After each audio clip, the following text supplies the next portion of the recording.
സാമ്പത്തിക ലോകത്തെ ഏറ്റവും വലിയ രണ്ട് പേരുകളാണ് IMFും ലോകബാങ്കും. പ്രതിസന്ധികളായ രാജ്യങ്ങളെ സഹായിക്കാൻ രൂപീകരിച്ച ഈ സ്ഥാപനങ്ങൾ യഥാർത്ഥത്തിൽ അവരെ രക്ഷിക്കുകയാണോ അതോ ഒരു കെണിയിൽ കൊടുക്കുകയാണോ? ഈ ചോദ്യത്തിന് പിന്നിലെ യാഥാർത്ഥ്യങ്ങൾ നമുക്ക് പരിശോധിക്കാം. സെക്കൻഡ് വേൾഡ് വാറിന് ശേഷം ലോക സമ്പദ് വ്യവസ്ഥയെ സ്ഥിരപ്പെടുത്താനും രാജ്യങ്ങളെ സഹായിക്കാനുമായി രൂപീകരിച്ച സ്ഥാപനങ്ങളാണിവ.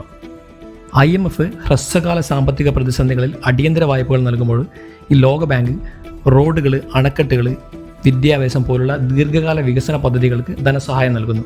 പ്രധാനമായും സമ്പന്ന രാജ്യങ്ങളാണ് ഇതിന് പണം മുടക്കുന്നത്, പ്രത്യേകിച്ച് അമേരിക്ക.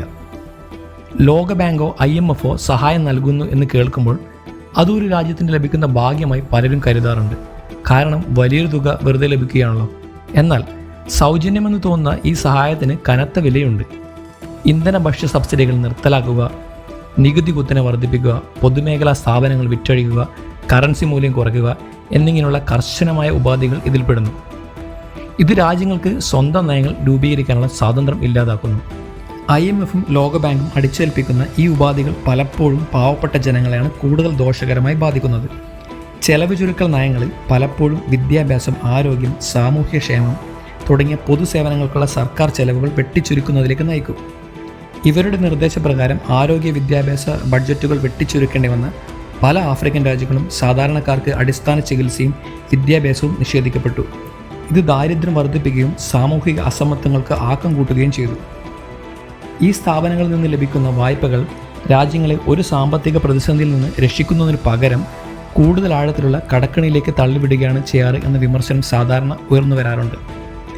പഴയ കടം വീട്ടാൻ പുതിയ കടമെടുക്കേണ്ടി വരുന്ന ഈ സൈക്കിൾ പതിറ്റാണ്ടുകളോളം തുടരുന്നു. ഇതിന് ഏറ്റവും വലിയ ഉദാഹരണമാണ് പാകിസ്ഥാൻ. 1958 മുതൽ 23 തവണ IMFിൽ നിന്ന് പാകിസ്ഥാൻ വായ്പയെടുത്തു.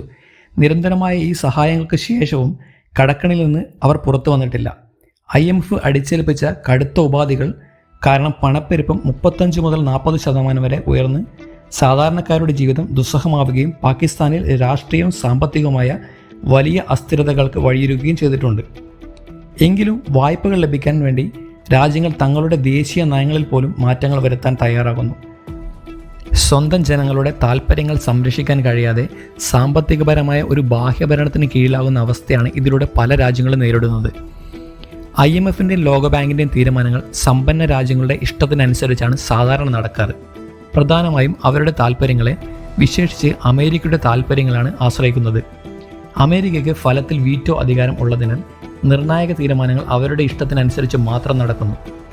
IMFിൽ അമേരിക്കയ്ക്ക് ഏകദേശം 15.5% വോട്ടിംഗ് അവകാശമുണ്ട്. ഏതൊരു പ്രധാന തീരുമാനത്തിനും 85% അംഗീകാരം ആവശ്യമാണ്.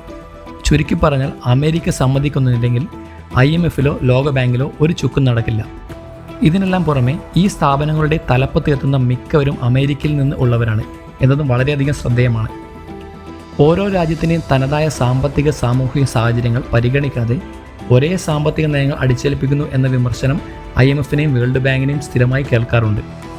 വികസ്വര രാജ്യങ്ങളായാലും വികസിത രാജ്യങ്ങളായാലും തങ്ങൾക്ക് ഒരേയൊരു പരിഹാരമേ നൽകാനുള്ളൂ എന്ന മട്ടിലാണ് ഈ സ്ഥാപനങ്ങൾ പലപ്പോഴും പ്രവർത്തിക്കുന്നത്.